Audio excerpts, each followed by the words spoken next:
Republicans are looking to flip some U.S. Senate seats in key battleground states come November. That includes in Michigan, where incumbent Democratic Senator Gary Peters is seeking re-election. He has two Republican challengers competing on the primary ballot in August. President Trump won Michigan in 2016 by just under 0.3 percentage points, making it a critical state ahead of 2020. For more, I'm joined by Riley Beggin. She's a political reporter for Bridge Magazine. Riley, thanks very much for being with us. Can you give us a little more background on this Senate race? Why is it so competitive? Yeah, so as you probably know, Michigan is a very important swing state. So there's a lot at stake this year. We're pretty much half and half in the state, slightly more Democratic, but it goes either way. So because it's a statewide race, it has a lot of the same dynamics that you might be seeing in the presidency. So right now the race leans Democratic. It was tied. It's getting a little bit further towards Peter's side right now. But John James is a really strong challenger. He's a rising star in the Republican Party, and people think that he certainly has a chance. Bob Carr is currently out of the race, actually, because his signatures did not meet the requirements, but he said he's going to challenge that, so we'll see. All right. Well, Senator Peters is likely to face Army veteran and businessman John James. He previously ran for Senate in 2018 and lost to Debbie Stabenow by just 7 percentage points. What can you tell us about James' campaign this time around? What is he doing differently? Yeah, so John James is a huge supporter of Donald Trump. I think what we saw in the 2018 campaign is that Republicans who were a little bit too close to the president did see, some harm around that. So he said, I'm running on my own platform. I'm going to, if they want to stick me with Trump, that's fine.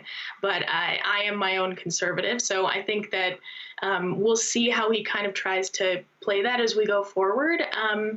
At a recent visit to Michigan, James was with the president. So we'll see kind of how that evaluates over time. Well, what are Democrats and Senator Peters doing to ensure a win in November? Yeah, just like Democrats nationwide, they're focusing a lot on healthcare. They're probably going to be focusing on the environment. But Senator Peters also has a military background.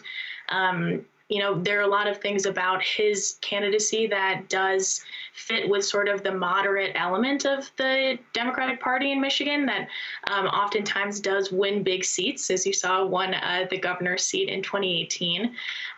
So I think he's going to be running on his record, is kind of what they say, focusing on what he's been doing over the last several years in the Senate.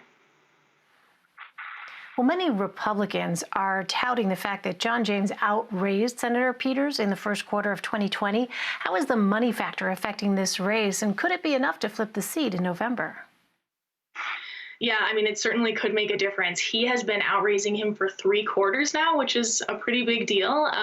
Senator Peters did get more money than he has in the past in the last few quarters, but it's not enough. And that is probably pretty surprising for someone who's an incumbent right now.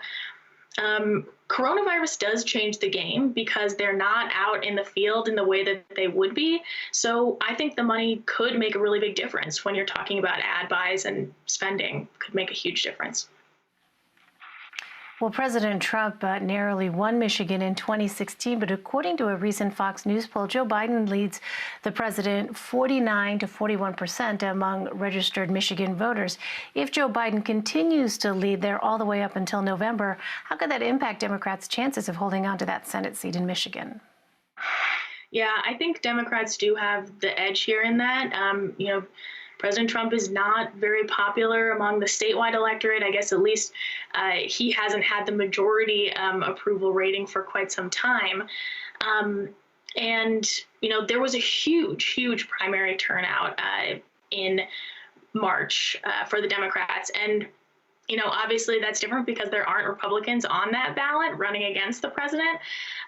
But we have seen a variety of voting rights changes in the last few years here that makes it easier for people to get to the ballot box. And as we've seen in other states, when you get those new rights, it does tend to help Democrats a little bit more. So I think there are a couple things here that have the edge out for Democrats, but obviously the money, I think, is going to make a big difference.